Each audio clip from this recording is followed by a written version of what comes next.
नमस्कार, सवाल आपका देख रहे हैं आप। मैं हूं आपके साथ यश खुराना।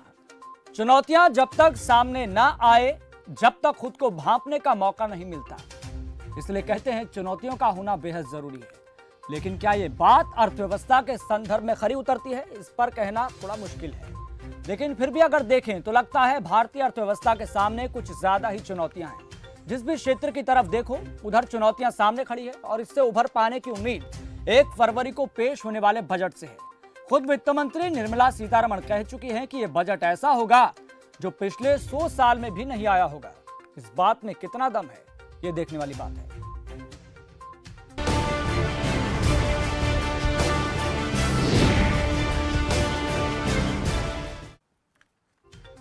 कोरोना से निपटते निपटते देश की अर्थव्यवस्था का क्या हाल हुआ है, यह बात सर्वविदित है, पूरा देश जानता है। लेकिन यह भी सच्चाई है कि भारतीय अर्थव्यवस्था की हालत कोरोना से भी पहले की अगर बात करें तो कुछ ज्यादा बेहतर नहीं थी। इसलिए बजट के जरिए अर्थव्यवस्था को बूस्टर कैसे मिलेगा, यह भी देखने वाली बात है। फिलहाल आपको बता दें कि कोरोना महामारी के बीच वित्त वर्ष 2021 और 22 के लिए वित्त मंत्री निर्मला सीतारमण 1 फरवरी को बजट पेश करेंगी। इस बजट से लोगों को ज्यादा उम्मीदें हैं, लेकिन आर्थिक सुस्ती और देश भर में कोरोना के चलते लगाए गए लॉकडाउन के कारण राजस्व में हानि ने सरकार के सामने कम विकल्प रखे हैं। लेकिन हम उम्मीद करते हैं कि बजट ऐसा होगा जो हर क्षेत्र को बूस्ट करेगा। फिलहाल जीडीपी आईसीयू में है, इसको भूलना नहीं चाहिए। इसको लेकर अंतरराष्ट्रीय मुद्रा कोष का आकलन है कि जीडीपी -8% रहेगी। हालांकि आईएमएफ भारत के लिए एक अच्छी भविष्यवाणी भी कर रहा है। तो वहीं पर आईएमएफ के अनुसार अगले वित्त वर्ष में भारतीय अर्थव्यवस्था 11.5 की दर से बढ़ेगी। यह दुनिया की अकेली अर्थव्यवस्था होगी जो 2 डिजिट में बढ़ेगी। तो वहीं आम आदमी, इनकम टैक्स, महंगाई में कमी, सस्ते घर, रोजगार के अवसर पैदा हों, कृषि क्षेत्र लाभकारी बने। इसके साथ ही चीन से चल रहे तनाव के बीच रक्षा बजट में खास बढ़ोतरी होगी, ऐसी उम्मीद की जा रही है। लेकिन ये सब इतना आसान है क्या, ये एक बड़ा सवाल है। इसको लेकर आज हम चर्चा करेंगे, समझेंगे कि भारतीय अर्थव्यवस्था को कैसे उभारा जा सकता है, क्या चुनौतियां हैं। बहरहाल आज के इस विषय को लेकर हमारे कुछ सवाल हैं, पहले वो देख लेते हैं। ये सवाल आपकी टीवी स्क्रीन पर हैं और इन सवालों के जरिए आप समझेगा कि कितनी बड़ी चुनौती है। क्या बजट से लगेगी अर्थव्यवस्था को वैक्सीन? आर्थिक सुस्ती दूर करना कितनी बड़ी चुनौती है। इसके बाद अगला सवाल, बजट से पहले बाजार धड़ाम क्यों हुआ है, क्या कोई बड़ा संकेत दे रहा है बाजार? इकोनॉमी में मांग कैसे बढ़ेगी, क्योंकि ये पूरी एक क्रोनोलॉजी है। आम जनता को बजट से क्या उम्मीद है, क्योंकि सीधे तौर पर अगर देखा जाए तो आम जनता को बेहद उम्मीदें हैं। अर्थव्यवस्था को बूस्टर कैसे लगेगा, ये सारी चीजें हम तफसीलात से समझेंगे, विस्तार पूर्वक समझेंगे, ताकि आप तक सही और सटीक जानकारी पहुंच सके।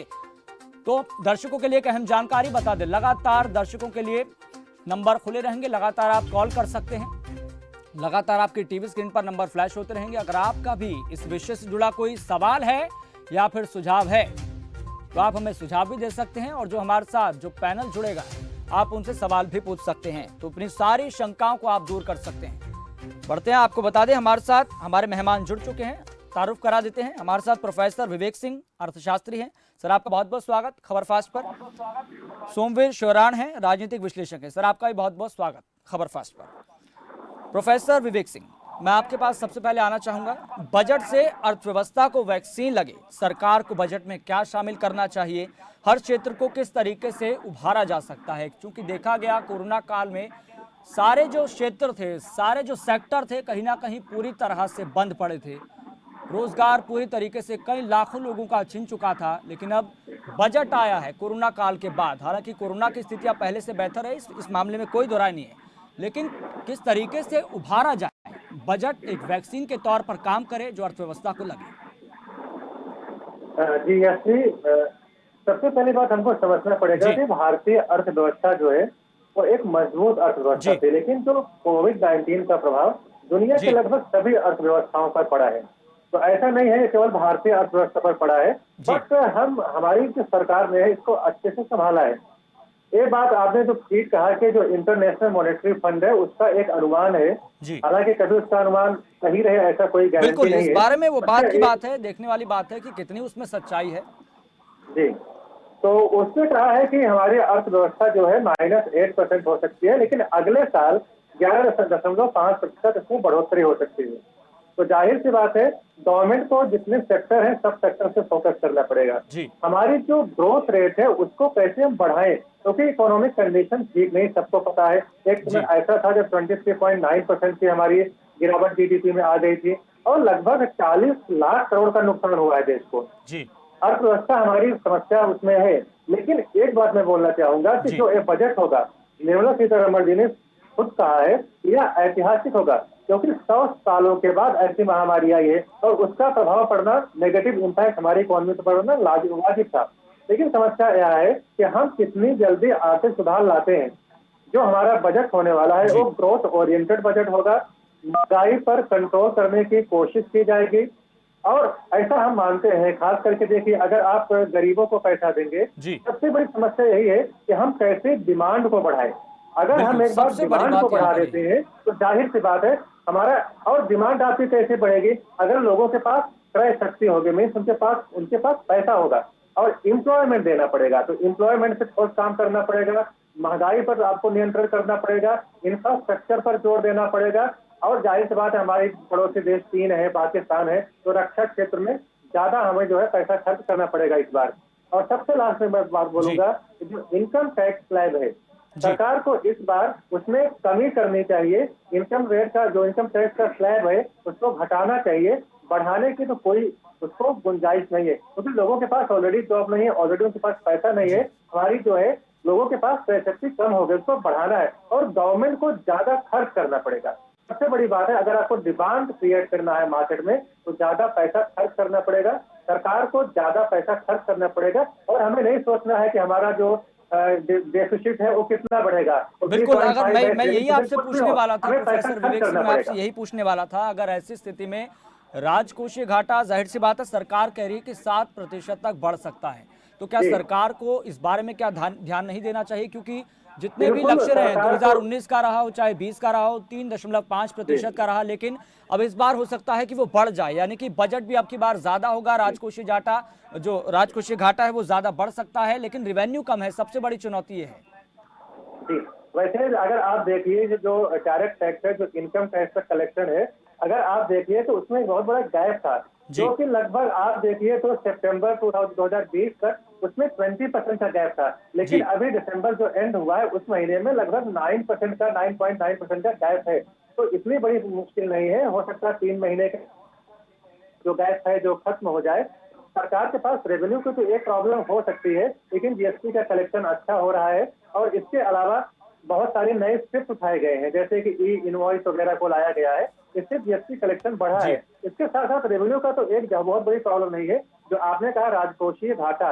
राजकोषीय देखिए घाटा हो 3.5% हो 7% हो, सरकार को बिल्कुल इस पर ध्यान नहीं देना चाहिए। सरकार को, अगर देखिए हमारे देश में क्या प्रॉब्लम है, पुलिस कम है, शिक्षक कम है, तो ये, और अगर आप देखिए जो रूरल गारंटी स्कीम वगैरह जी है उसमें जो है सरकार को पैसा बढ़ाना चाहिए, सरकार को पैसा ज्यादा खर्च करना चाहिए और सरकार अगर ऐसा कर दे तभी हम, क्योंकि देखिए इंडस्ट्रियल एक्टिविटीज को अगर आपको बढ़ाना है, इंडस्ट्रियल एक्टिविटीज तभी बढ़ सकती है जब हमारे पास सरकार उसमें पैसा खर्च करे। प्राइवेट सेक्टर को पैसा खर्च करने को, जाहिर है बात जी है, उसको प्रॉफिट सबसे इम्पोर्टेंट है। सरकार को ही फैसला लेना पड़ेगा, सरकार को ज्यादा पैसा इकोनॉमी में डालना पड़ेगा और तभी हम अर्थव्यवस्था को सुधार सकते हैं, वरना जी हमारे पास और कोई दूसरा रास्ता है जी नहीं। सोमवीर शिवराण जी, जी मैं आपसे जी पूछना चाहता हूं, जो बात प्रोफेसर विवेक सिंह ने कही है, आप क्या इस बात से सहमत है और इसके बारे में आप क्या ऐड करना चाहते हैं? क्योंकि सरकार के सामने अपनी एक बड़ी चुनौतियां भी है, चाहे बात राजकोषीय घाटे की हो। प्रोफेसर विवेक सिंह ने बताया कि सरकार को इस ओर ध्यान नहीं देना चाहिए, क्योंकि जब लोगों के हाथ में पैसा होगा तभी मार्केट में इन्वेस्ट होगा, मार्केट में इन्वेस्ट होगा तो जाहिर सी बात है उत्पादन बढ़ेगा। सारे चीजें अपने आप में पूरी तरह से कनेक्ट है, ताल्लुकात कहीं ना कहीं एक दूसरे का है, पूरी एक क्रोनोलॉजी है। देखिए यही जो प्रोफेसर साहब ने बात कही है वो 100% सही है। जी बिल्कुल जितनी भी बातें इन्होंने कही है बिल्कुल सही, और तो विशेष तौर पर मैं जो कहना चाहता हूँ जी इनकी बात को और भी ज्यादा सलूट करता हूँ, वो ये है कि राजकोषीय घाटे की परवाह सरकार ना करे, पैसे का फ्लो ले, जी आगे रिकवर होता रहेगा राजकोषीय घाटा। लेकिन ये जो अब जो पिछली साल जो 2020 का जो कोरोना की वजह से, जो जितना भी कोविड की वजह से जितना भी नुकसान हुआ है, जितना भी इंडस्ट्री में हुआ है, सारे ही फील्ड में हुआ छोड़ के कृषि को, तो मेरा कहने का मतलब ये है कि जी। सरकार को चाहिए कि वो राजकोषीय घाटे को बिल्कुल परवाह ना करके पैसे को फ्लो करे। और इसमें विशेष कर क्या है, देखिए किसानी जो थी उसने तो इतने इतने स्लो में, पूरे वर्ल्ड में इतना स्लो था, इसके बावजूद भी 3-4% का जीडीपी उन्होंने प्लस दिया है। नो जी। फील्ड में जीडीपी होती है, पिछले साल सिर्फ एक ऐसा कृषि क्षेत्र था जिसने हमें प्लस दिया, बाकी सब माइनस चल रही। तो एक तो खेती पर विशेष ध्यान देना चाहिए, क्योंकि जहां भी संकट आता खेती किसानी ही सरकार को, देश को, समाज को, लोगों को संभालती है। तो एक तो सबसे ज्यादा तो ग्रामीण, जैसे प्रोफेसर साहब ने बताया कि जो ग्रामीण क्षेत्र है उसके रूरल बैंक हैं, कोऑपरेटिव बैंक हैं, सोसाइटियां हैं, छोटे जमींदार हैं, उनके लिए लोन के लिए, उनको बीज खाद के लिए उनको पैसा थोड़ा सा बढ़ाया जाए, और हो सके तो उसको बगैर ब्याज, नहीं तो बहुत ही मिनिमम से ब्याज पे वो पैसा दे दे। एक तो सबसे जरूरी किसानी होगा। दूसरा जो फील्ड है यश जी, वो मैं जी। ये कहना चाह रहा हूँ कि दूसरा फील्ड है जो मध्य की जो इकाइयां थी, उद्योग की इकाइयां थी, मध्यम वर्गीय, बहुत छोटी भी नहीं और जो बहुत लार्ज स्केल वो बड़ी बड़ी इंडस्ट्रीज है, उनको छोड़ के 20 की वो इकाइयां मध्य की, उनके साथ सबसे ज्यादा नुकसान हुआ है। उसका नुकसान ऐसे हुआ है कि जी। वो मजदूर जो थे, जो लेबरर थी, वो चली गई गांव में, और गांव में जाके वो सेटल हो गए। तो यहाँ पे मजदूरी बढ़ गई। अब अगर दोबारा उन्होंने, ठीक है, सितंबर से या अक्टूबर से जैसे किया उन्होंने शुरू किया, लेकिन उनको मजदूरी की बड़ी दिक्कत हो रही है। तो वो जो गांव में चला गया उसको तो बेचारे को वहां मजदूरी जो पहले थी उससे भी सस्ती हो गई, वो वहां पे परेशान है। यहाँ पे उसको रिस्क है, वहां पे इसकी हिम्मत नहीं पड़ रही कि मैं वापस आ जाऊं, कहीं ऐसा ना हो फिर दोबारा से जी। वही मकान लेना, वही खाली करना, फिर किराएदार का, मकान मालिक का प्रेशर, फिर ये प्रेशर। तो एक जिसको जो मध्यम का जो उद्योग है, इसको फील्ड को बहुत ज्यादा, इसको सरकार को ध्यान देना पड़ेगा, ताकि वो जो मजदूर गांव में चला गया उसको गांव में सब्सिडी मिल रही है, उसको नुकसान हो रहा है, और शहर के इंडस्ट्रीज को नुकसान हो रहा है। तो ये दोनों बैलेंस बनाने के लिए उसको बीच वाला जो वर्ग है उसको देना पड़ेगा, और ज्यादा से ज्यादा सोमवीर जी, पैसा ये जो इनको। एमएसएमई सेक्टर है उसको किस तरीके से पुनर्जीवित किया जा सकता है? क्योंकि देखिए सारी चीजें कोरोना काल में तो बंद थी, एमएसएमई सेक्टर पर सबसे ज्यादा प्रभाव पड़ा। छोटे छोटे सूक्ष्म लघु उद्योग पूरी तरीके से बंद हो गए, रोजगार के जो अवसर थे वो भी बंद हो गए, रोजगार पैदा नहीं हो पा रहा था, मार्केट में डिमांड नहीं थी। हालांकि अब थोड़ा परिस्थितियां पहले से बहुत अलग हैं, तो एमएसएमई सेक्टर को किस तरीके से पुनर्जीवित किया जा सकता है? मतलब इसकी मैं यही कह रहा हूँ, जो एमएसएमई की बात कर रहा हूँ मैं, जो जी। मध्यम वर्गीय जो उद्योग की बात कर रहा हूँ, वो वही है। इसको आप उभारिए, इसको चाहे कितना भी जैसे भी पैसा दे, इनको पैसा दो और एक माहौल क्रिएट करो। एक एड के थ्रू, अपने डिप्टी कमिश्नर के थ्रू, उद्योग के जो जितने भी ऑफिसर जो उनके थ्रू, एड के थ्रू, जी। उनको आप एक सिक्योरिटी दीजिए कि आप जो है काम शुरू कीजिए, पैसा लीजिए, और उस जो गांव में मजदूर चला गया है, तो जो स्किल लेबर है, ज्यादा परेशानी स्किल लेबर की होती है। उदाहरण के तौर पे एक मैकेनिक है, मैकेनिक नहीं मिलेगा, लेबर तो मिल जाएगा यहाँ महंगा सस्ता। जी। तो इस तरह की जो स्किल लेबर है उसको इंश्योरेंस नहीं मिल रहा है, वो इंश्योर नहीं हो पा रहा है कि अगर दोबारा दिल्ली, बॉम्बे, कलकत्ता, दो महानगर है जहाँ भी इंडस्ट्री काम कर रहा था, तो वो वहां आके पहुंचता है, तो उसको सिक्योर करना सरकार का विशेष जोर होना चाहिए। क्योंकि देखिए इसी पे सारा जी, जितनी बेरोजगारी की जो विपक्षी दल या हम भी उठाते हैं, आप भी उठाते हैं, बेरोजगारी इतनी होगी है, 2 जी। करोड़ होगी, 10 करोड़, ये बेरोजगारी को खत्म करने, खत्म तो नहीं होगी, कम करने का तरीका ये है कि एमएसएमई को आप दीजिए।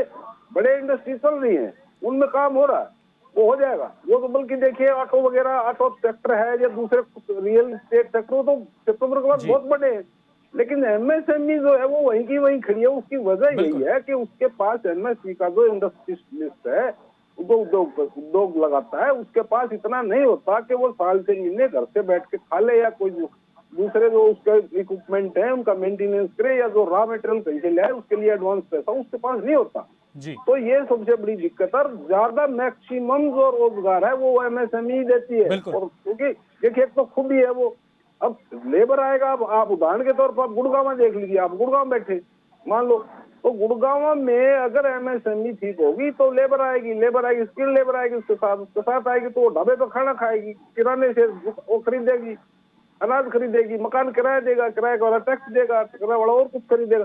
तो कहने का मतलब ये कि जो मनी का फ्लो है वो रोजगार मिलेगा तभी तो होगा ना। बिल्कुल, यहाँ पर इंडस्ट्रीज के पास भी पैसा होना चाहिए और एक आम जनता के पास भी पैसा होना चाहिए। और आम जनता के पास पैसा तभी आएगा जब उसके पास रोजगार होगा, रोजगार होगा तो तभी उसके पास पैसा आएगा, पैसा आएगा तो मार्केट में इन्वेस्ट करेगा, मार्केट में इन्वेस्ट करेगा, खर्चेगा पैसा तो उत्पादन भी बढ़ेगा, सामान खरीदेगा। प्रोफेसर विवेक सिंह, आर्थिक सुस्ती को दूर करना सरकार के सामने कितनी बड़ी चुनौती है? क्या आप मान सकते हैं कि इस चुनौती की दीवार को आसानी से तोड़ा जा सकता है? जी, इसको बहुत आसानी से हम डील कर सकते हैं। बस मैंने एक ही बात बताया कि सरकार को एक काम करना पड़ेगा जी। अभी मैंने पहले ही बताया कि राजकोषीय घाटा जो भी हो, सरकार को बिल्कुल ध्यान नहीं देना है, क्योंकि एक स्थिति जो है ना अभूतपूर्व है।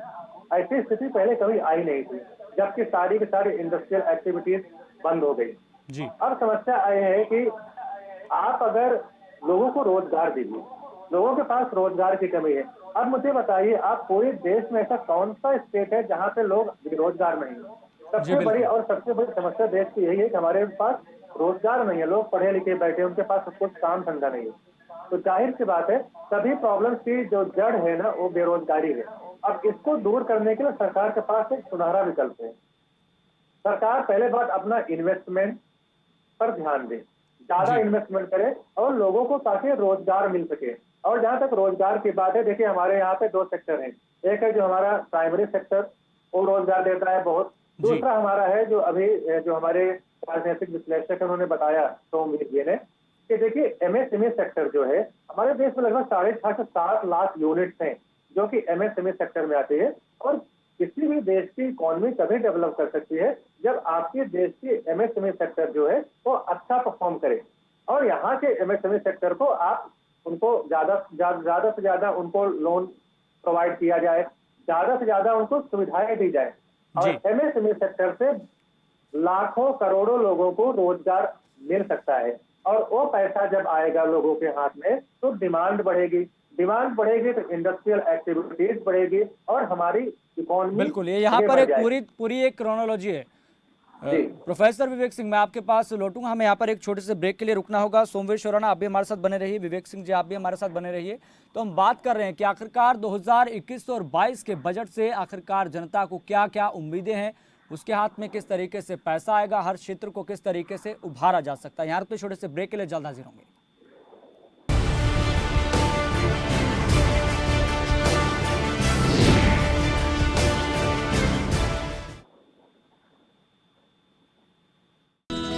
पूरा 28 लीटर दूध देती है मेरी गाय, और पहले तो दिखाने में भी शर्म आवे थी। फिर डॉक्टर साहब ने बताया फीड ऐसी खिलाओ कि दूध बढ़े मगर सेहत की कीमत पर नहीं।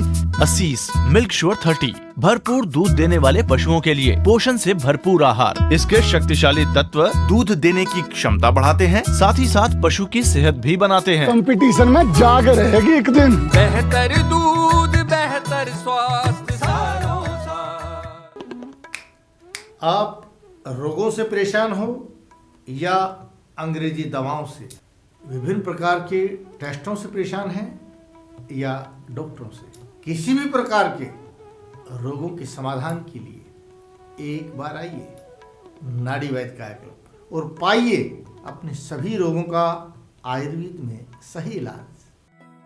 आर्य प्रतिनिधि सभा हरियाणा दयानंद मठ रोहतक के तत्वाधान में 30 व 31 जनवरी 2021 को पूज्य आचार्य बलदेव जी की स्मृति में 2 दिवसीय विद्वत गोष्ठी का आयोजन किया जा रहा है, जिसमें देश भर के आमंत्रित आर्ष पाठ विधि के उच्च कोटि के वैदिक आचार्य एवं साधु सन्यासी आमंत्रित हैं। निवेदक मास्टर रामपाल आर्य, सभा प्रधान आर्य प्रतिनिधि सभा हरियाणा।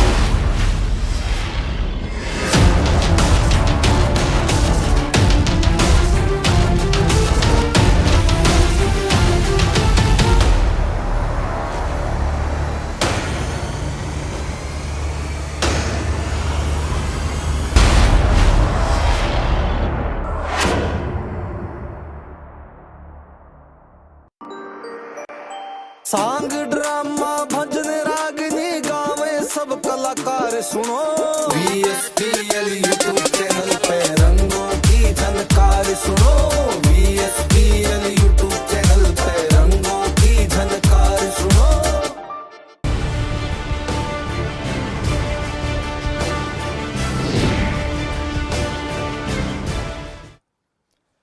बजट का इंतजार, उम्मीदें हजार। बजट से इस बार आम जनता को बहुत उम्मीदें हैं, हर सेक्टर को बहुत उम्मीदें हैं कि किस तरीके से हर सेक्टर को उभारा जा सकता है।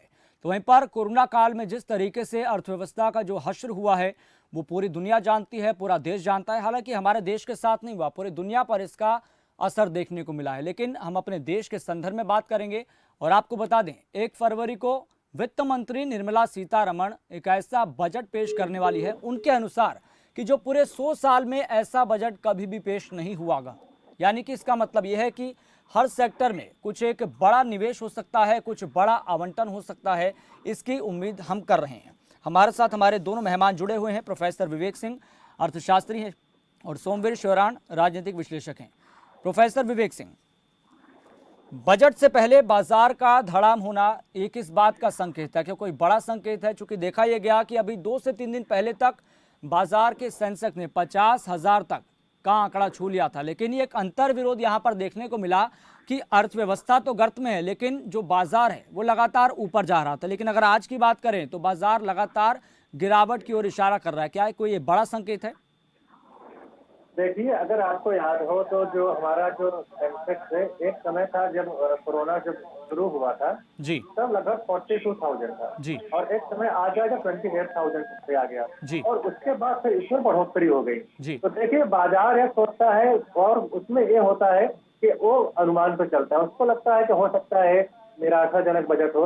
लेकिन निर्मला सीतारमण जी ने स्पष्ट रूप से कहा है यह बजट ऐतिहासिक होने वाला है और जाहिर सी बात है इस बजट में सरकार ध्यान देगी कि कैसे ज्यादा एम्प्लॉयमेंट प्रोवाइड करे लोगों को, कैसे लोगों की परचेजिंग पावर को हम ज्यादा बढ़ा दें, कैसे हमारे जो देखिए इन्फ्लेशन भी एक फैक्टर है और जब हम इन्फ्लेशन की बात करते हैं तो अगर इन्फ्लेशन नहीं होगा वो भी ठीक नहीं है। इन्फ्लेशन, महंगाई बहुत जरूरी है क्योंकि अगर महंगाई कम हो जाएगी तो फिर महंगाई कम हो जाएगी, इसका मीन्स कहीं ना कहीं गुड्स और सर्विस की कीमत कम हो जाएगी। और अगर ऐसा हो गया तो कौन सा इंडस्ट्रियल एक्टिविटी होगी? फिर तो कोई पैसा निवेश करेगा ही नहीं, कोई इंडस्ट्रियल एक्टिविटी होगी नहीं क्योंकि लोग प्रॉफिट के लिए करते हैं। तो देखिए 5% to 7%, 8% तक अगर इन्फ्लेशन भी बढ़ता है तो भी सरकार को इस पर ध्यान नहीं देना चाहिए। बस सबसे मुख्य बात यह है कि लोगों के हाथ में पैसा कैसे आए, तभी हम डिमांड बढ़ा सकते हैं, तभी हमारी इकोनॉमी ग्रो कर सकती है। अब देखिए सरकार को चाहिए कि देखिए हमारे जो बैंकिंग सिस्टम है लगभग 7 से 8 लाख करोड़ हमारे बैंकिंग सिस्टम का एक होता है रिवर्स रेपो जी। रिवर्स रेपो में बैंकें जो है अपना पैसा रिजर्व बैंक ऑफ इंडिया के पास रखती हैं। अब ये 7.5 से 8 लाख करोड़ का जो पैसा है ये अगर सरकार चाहे तो इसको सीधा मिल सकता है। आपको करना है, आपको बॉन्ड लाना है, जिसके पास पैसा इन्वेस्टमेंट करेगा और गवर्नमेंट पे भरोसा लोगों का है, करेंगे। आपको बॉन्ड लेना है और ज्यादा नहीं, आधे से 1% अगर उससे लोगों को ज्यादा फायदा मिले, इंटरेस्ट मिले, तो वो जो 7.5-8 लाख करोड़ जो पैसा आरबीआई के पास जमा है जो बैंकों का, वो सरकार के पास आ सकता है और सरकार इसको खर्च कर सकती है। दूसरी एक मैं महत्वपूर्ण बात ऐसी बोलना चाहूंगा, देखिए हमारे देश की सबसे बड़ी, मैंने कहा था कि समस्या है कि हमारे पास बेरोजगारी लोगों के है, लोगों के पास रोजगार नहीं है। मुझे बताइए इस देश में चाहे सुप्रीम कोर्ट से लेके लोअर कोर्ट तक जजों की कमी है, हमारे पास पुलिस फोर्सेस की कमी है, दुनिया में आपको पता होगा कि हमारा क्या कहाँ पे रैंकिंग है, हमारे देश में डॉक्टर्स की कमी है, हमारे देश में शिक्षकों की कमी है। तो जहाँ पे सरकारी स्कूलों में जहाँ पे 150 बच्चे को एक शिक्षक पढ़ा रहा है, क्यों नहीं हम 4 शिक्षकों को लगा दें? इससे शिक्षा की गुणवत्ता भी बढ़ जाएगी, लोगों को रोजगार भी मिल जाएगा, रोजगार मिलेगा तो डिमांड भी बढ़ जाएगा। तो सरकार को इन सब चीजों पर देखना चाहिए। अब देखिए जैसे मुंबई में ही है, अब यहाँ पर सालों से जो है कोई गवर्नमेंट एडेड जो यूनिवर्सिटीज है या कॉलेज है उसमें कोई वैकेंसी नहीं आ रही है। तो हालांकि यार निकम्मापन है सरकार का जो कि यहाँ पे स्टेट गवर्नमेंट की है, लेकिन अगर सरकार ध्यान दे इन चीजों पर उसको, क्योंकि इकोनॉमी ग्रो करनी है, ग्रोथ को बढ़ाना है, इसके लिए डिमांड का होना जरूरी है और उसके लिए लोगों के पास पैसे का होना जरूरी है। और या हम उनको एम्प्लॉयमेंट देकर ही कर सकते हैं। इतने लोग बेरोजगार हैं, हम क्यों नहीं एक की जगह शिक्षकों की 4 गुनी बढ़ोतरी कर दें, पुलिस वालों की हम 2-3 गुना बढ़ोतरी कर दें। हर फील्ड में हमारे सरकार के पास ऑप्शन है, सरकार के पास रेवेन्यू भी आ सकता है और सरकार की इच्छा शक्ति पर डिपेंड करता है सरकार करती है कि नहीं। तो निर्मला सीतारमण जी का यही प्रयास होगा कि कैसे भी यहाँ पर लोगों की आय को बढ़ाना है, लोगों को एम्प्लॉयमेंट देना है, डिमांड को बढ़ाना है और तभी हमारी इकोनॉमी ग्रो कर सकती है। और मुझे पूरा भरोसा है कि ऐसा होगा। जी प्रोफेसर विवेक, फिर यहाँ पर एक ये भी चीज आती है ना कि ईज ऑफ डूइंग बिजनेस के लिए यहाँ पर इस तरह का माहौल भी पैदा करना होगा। देखिए, ईज ऑफ डूइंग बिजनेस में अगर आप रैंकिंग भारत की देखिए तो इसमें बहुत सुधार हुआ है और यहाँ पे अभी पहले के जैसा लाइसेंसिंग राज नहीं है। आप आसानी से ऑनलाइन चीजें हैं और आप कोई भी कंपनी आज स्टैब्लिश कर सकते हैं। तो बिजनेस करने के जहां तक लिहाज से बात है, भारत के रैंकिंग में सुधार हुआ है। और देखिए, कभी भी कोई चीज परफेक्ट नहीं होती है, हर जगह सुधार की गुंजाइश होती है। सरकार ने जैसे अभी इलेक्ट्रॉनिक, देखिए अभी तक क्या था कि लगभग 500 करोड़ जिसका कंपनी का टर्नओवर था, उसको जो है इलेक्ट्रॉनिक इनवॉइस करना पड़ता था। अभी सरकार ने बोल दिया है कि अगले महीने से जहां पर अगर 100 करोड़ से ज्यादा का आपका टर्नओवर है तो आपको इलेक्ट्रॉनिक इनवॉइस रखना पड़ेगा और एक कंपल्सन है। तो जाहिर सी बात है, चीजें सुधर रही है, इसमें थोड़ा समय लगेगा। रही बात ईज ऑफ डूइंग बिजनेस देश में है, कोई कभी भी इंडस्ट्री को, नई कंपनी को खोल सकता है, उसमें कोई दिक्कत नहीं है। तो इसमें हमारी रैंकिंग सुधार हो रहा है और सुधार होना भी चाहिए। जहां तक बात है किसानों को, तो किसानों के लिए भी कुछ पैकेज आ सकता है, एमएसएमई के लिए भी कुछ पैकेज आ सकता है। हमारे मजदूरों के लिए अभी राजनीतिक विश्लेषक हमारे बोल रहे थे, मजदूरों के पास में जॉब चली गई है, उनके लिए भी कुछ बड़ा ऐलान हो सकता है। और सबसे बड़ी चीज हमारी इंडस्ट्रियल एक्टिविटीज को बढ़ाने के लिए, ताकि इंडस्ट्रियल एक्टिविटी बढ़े और उसके लिए जो उद्यमी है उनके अंदर कॉन्फिडेंस आए, उसके लिए भी सरकार जरूर कुछ न कुछ करेगी ताकि सबको राहत मिल सके। जी, मैं एक सवाल सोमवीर शौरान जी से पूछना चाहूँगा। सोमवीर जी, मैं आपसे पूछना चाहता हूँ, इकोनॉमी में मांग कैसे बढ़ेगी? हालांकि ये इस बात का उत्तर स्पष्ट हो चुका है कि आम लोगों के हाथ में पैसा होना चाहिए, इंडस्ट्रीज़ के हाथ में पैसा होना चाहिए ताकि वह रोज़गार के जो अवसर हैं वो पैदा कर सके।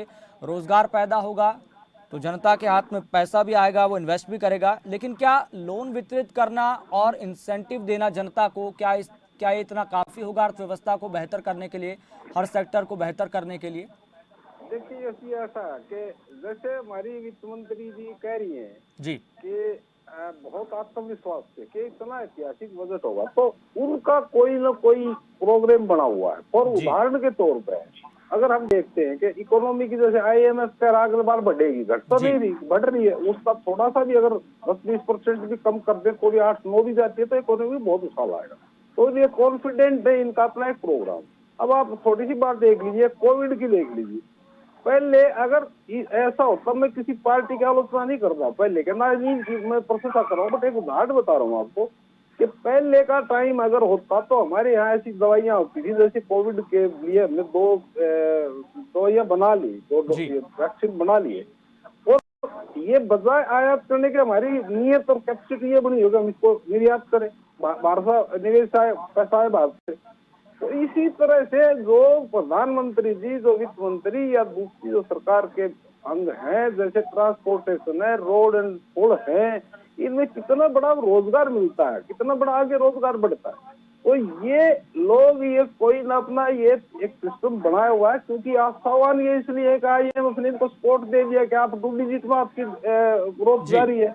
तो उस वजह से ये राजकोषीय जो कोषीय घाटा है उसमें उसको बढ़ाने की रिस्क ले सकते हैं टाइम बिंग, उससे मांग बढ़ेगी। अब आप ट्रांसपोर्टेशन देख लीजिए, आप जो है रोड देख लीजिए, रोड पर कितना रोजगार बढ़ता है। आप देखिए, रोड बनता है, पड़ोस में इंडस्ट्री लगेंगी, अभी उनके ऊपर लेबर चल रही है। ठीक है सोमवीर जी, मैं आपसे एक अंतिम सवाल आपसे भी पूछना चाहूंगा और प्रोफेसर विवेक सिंह से पूछना चाहूंगा। एक अनुमान, जिस तरीके से तमाम एजेंसीज अनुमान लगाती हैं, भविष्यवाणी करती हैं कि विकास दर क्या रहने वाली है, आपके हिसाब से नए वित्त वर्ष में विकास दर क्या रहने वाली है? देखिए, होपफुल है, आशा काफी अच्छी है। जो IMF ने 2G में 11 बताई है, ये 10-20% ऊपर 20% नीचे भी रहेगी। तो कोविड से के साल के अगले साल में अगर इतनी आती है तो हम सरकार का धन्यवाद करेंगे, जनता का धन्यवाद करेंगे और हम एक साधारण नागरिक होने के नाते। प्रोफेसर विवेक सिंह, संक्षिप्त में आप बताइएगा कितनी विकास दर रह सकती है? देखिए, विकास दर बढ़ेगी और जो हमारा लक्ष्य है 5 ट्रिलियन इकोनॉमी का, वो भी अचीव होगा। मैं एक चीज बहुत जल्दी से बताना चाहूंगा। जल्दी से बताइए। देखिए, जो रूरल एम्प्लॉयमेंट, हमारी अपने रूरल इकोनॉमी पर भी फोकस करना पड़ेगा और जो हम पैसा खर्च करें, आज 90,000 1 लाख करोड़ जो पैसा खर्च कर रहे हैं रूरल एम्प्लॉयमेंट गारंटी स्कीम पर, उसको 3-4 गुना कम से कम बढ़ाना पड़ेगा ताकि वहाँ के लोगों के पास से पैसा आए। और लास्ट में सरकार को कुछ अनएक्सपेक्टेड चीजों के लिए भी तैयार रहना पड़ेगा, क्योंकि लगभग जो वैक्सीनेशन है वो फ्री में करना पड़ेगा, क्योंकि गरीबों के पास पैसा नहीं कि वो लगवा सके टीका। तो जाहिर सी बात है, इसमें इसके लिए भी सरकार को 90,000 से 1 लाख करोड़ का व्यवस्था करना पड़ेगा। प्रोफेसर विवेक सिंह, आपका बहुत बहुत धन्यवाद इस चर्चा में जुड़ने के लिए। सोमवीर शिवरान जी, आपका भी बहुत बहुत धन्यवाद इस चर्चा में जुड़ने के लिए।